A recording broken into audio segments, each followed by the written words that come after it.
So framing the fight very firmly within ideology. Sandeep, can I bring you into you? Sandeep, go ahead. Yeah. Sandeep? I spoke earlier about Barkha. To that, my point is, as I personally feel, I'm not too sure. Sanjay is rooting for Shashi Tharoor. Whether Shashi Tharoor can really make it unless he has again the backing of the Gandhis in these elections.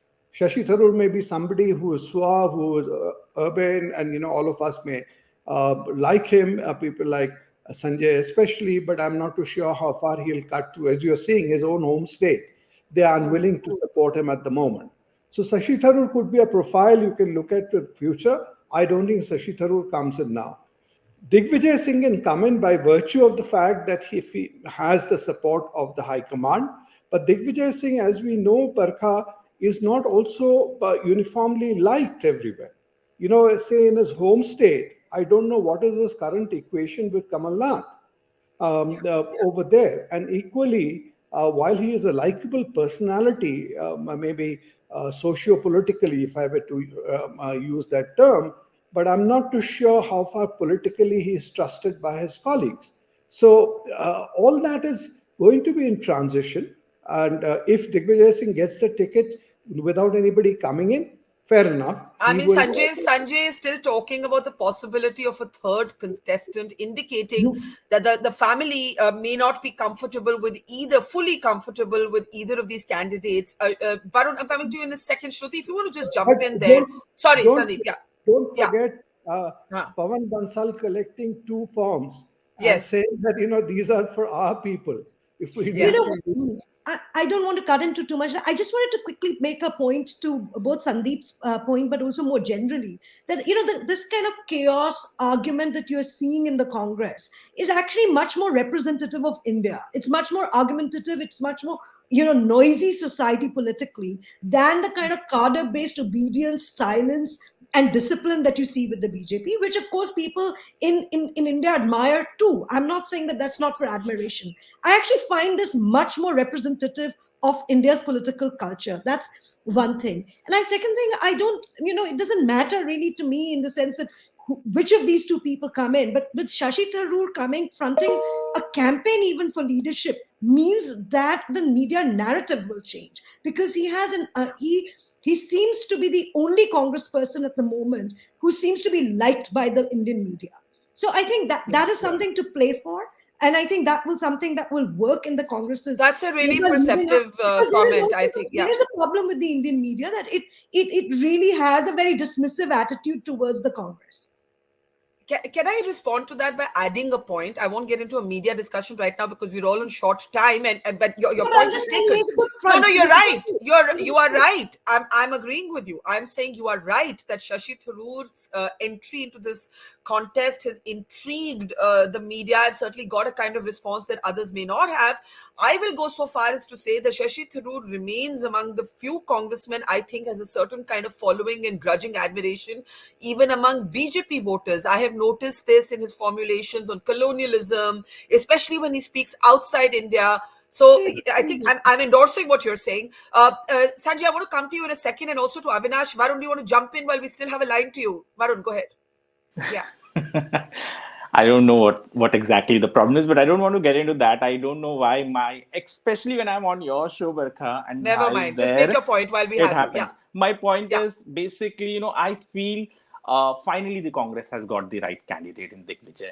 For a very simple reason, because Digvijay speaks what has been the Congress in the last few years. Digvijay represents what the Congress is thinking in the last few years. Look at his statements, is exactly what Rahul Gandhi has been saying. But my only problem is that once you have an advisor as the president, so how will the Gandhi family, and especially Rahul Gandhi, who depends a lot on Mr. Digvijay for his advice, because you can echo, you hear both of them and it seems like they are speaking in an echo chamber. And, how will the Gandhis be able to handle an advisor?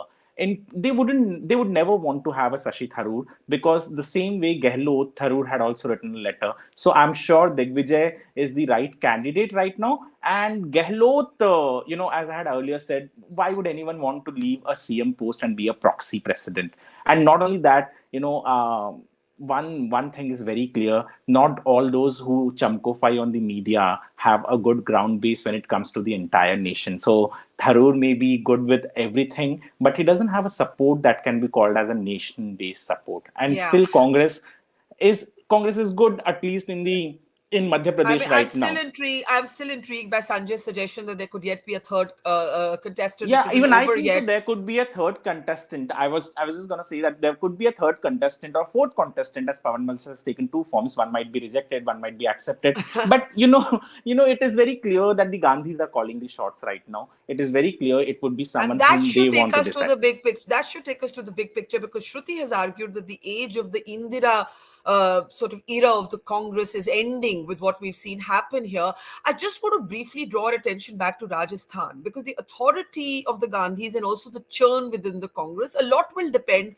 They seem to have brought order back in this last mile, Avinash, but the order isn't done where it began, which is in Rajasthan.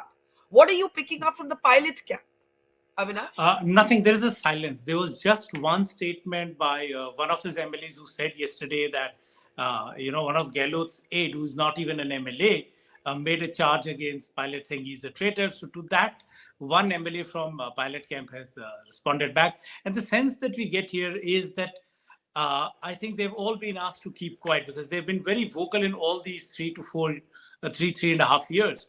But right now, the message to them is just be quiet. We will handle it and see you through. This is a sense that I get. And today, the way Ashok Gehlot has backed out of the contest, I think, in my opinion, looking from whatever I've seen of Ashok Gehlot, it's a loss for the Congress. He was a man who would have been the best suited candidate for the job, because, like you said, he's not very flamboyant. He likes to be behind the scene. He's a 24/7 politician. And if you take the last 3-4 days out, he hasn't struck any wrong note. He's always a good manager. He always reaches out to people. And one thing about Ashok Gehlot, not many outside Rajasthan knows that in the last 45 plus years, he has worked in all the states of the country in some or the other party positions. So he knows people. If Ashok Gehlot is making a call across to a Mamata Banerjee or to a Nitish Kumar or to any politician for that matter, Digvijay Singh will have the same sort of muscle memory in a way, but not the same maybe interpersonal skills. He has a more abrasive, he has a more out there personality. Keeps, if you take Sachin Pilot's question out of the equation, I haven't seen anyone who he's not gelling well with. He has got good friends across political parties. Let me bring in Sanjay there. I know you're all on very tight time, so I want to bring in Sanjay. Play another clip from Digvijay and take last comments from all of you. Sanjay, Rajasthan, Sachin Pilot isn't become working president as far as we know, unless that's now the remaining surprise. What could happen in Rajasthan?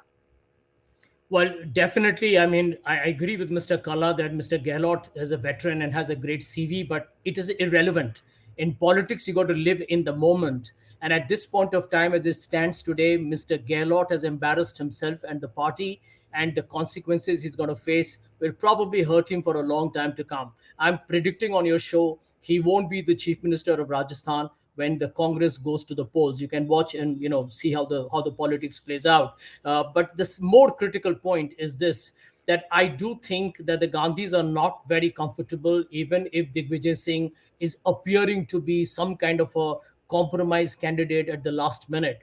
I mean, there is an opinion as well that you should be out there in the forefront yourself, and you have to accommodate Sachin Pilot until he returns to Rajasthan. Now, he may not be able to return to Rajasthan in a hurry, and I can tell you he does not want to be a Charanjit Singh Channi of Rajasthan, because the Congress is facing heavy headwinds, and I do believe that the BJP is at the moment pretty much going to be the front runners in Rajasthan if a poll was held. So Sachin has to be accommodated in the center, and I think there is a lot of thought within the Congress that Priyanka Gandhi should bite the bullet. We'll have to see how this plays out, though. It's great to see you here. Thank you for watching our work.